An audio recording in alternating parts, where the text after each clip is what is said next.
अब हम आपको यह बताएंगे कि क्या अतिक्रमण का भी कोई धर्म होता है,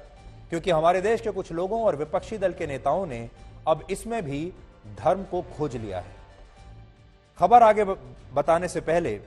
आप अगर रेल यात्रा पर कभी गए हों तो रेल यात्रा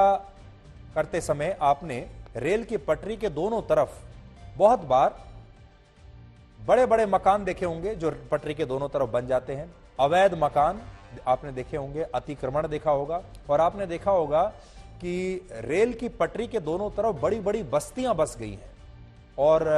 वो बस्तियां अब बहुत वर्षों से हैं। और आप भी कई बार सोचते होंगे कि आखिर ये बस्तियां रेल की ट्रैक के इतनी करीब कैसे आ गई। तो ये खबर उसी को लेकर है। ये खबर उत्तराखंड के हल्द्वानी से आई है, जहां रेलवे की 78 एकड़ जमीन से अवैध मकानों को हटाने के लिए अब वहां शाहीन बाग जैसा एक बड़ा विरोध प्रदर्शन खड़ा कर दिया गया है। और सरकारी जमीन पर अवैध कब्जा करने वाले 1, 2, 100, 200, 500, 1000 लोग नहीं है, बल्कि इनकी संख्या है लगभग 50,000, जिसमें एक बड़ी आबादी मुसलमानों की है। ये सारे लोग इस जमीन को खाली नहीं करना चाहते थे, इसलिए यह मामला पहले कई वर्षों से अदालत में चलता रहा और फिर ये लोग हाई कोर्ट में गए और हाई कोर्ट में भी ये अपना केस हार गए। और हाई कोर्ट ने कहा कि ये जमीन जल्दी से जल्दी खाली कराई जाए और इस समय जो अतिक्रमण का काम, वहां पर अतिक्रमण को हटाने का काम चल रहा है, जमीन खाली कराने का, ये किसी सरकार के आदेश पर नहीं हो रहा, बल्कि हाई कोर्ट के आदेश पर हो रहा है।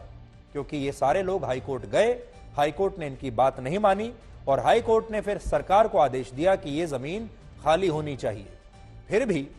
इन तमाम लोगों का आरोप है कि सरकार जानबूझकर मुसलमानों के घरों पर बुलडोजर चला रही है, वो भी इस सर्दी के समय। हल्द्वानी उत्तराखंड के नैनीताल जिले में आता है और फिलहाल हल्द्वानी में रेलवे की जिस जमीन पर अवैध कब्जा किया गया है उस जगह को गफूर बस्ती कहते हैं। रेलवे के मुताबिक इस क्षेत्र में लोगों ने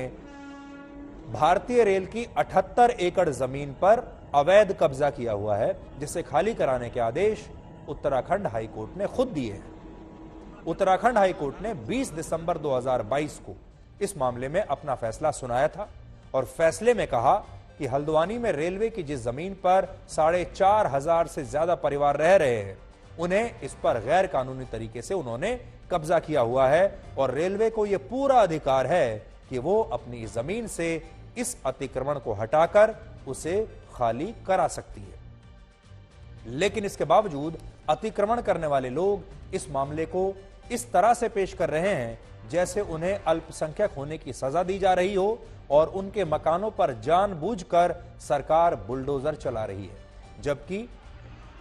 यह सच्चाई से बहुत दूर है। ये जो प्रदर्शन आप देख रहे हैं ये उसी का प्रदर्शन है। बहुत बड़ा प्रदर्शन इस समय हल्द्वानी में उत्तराखंड में हो रहा है इस अतिक्रमण को हटाने के खिलाफ।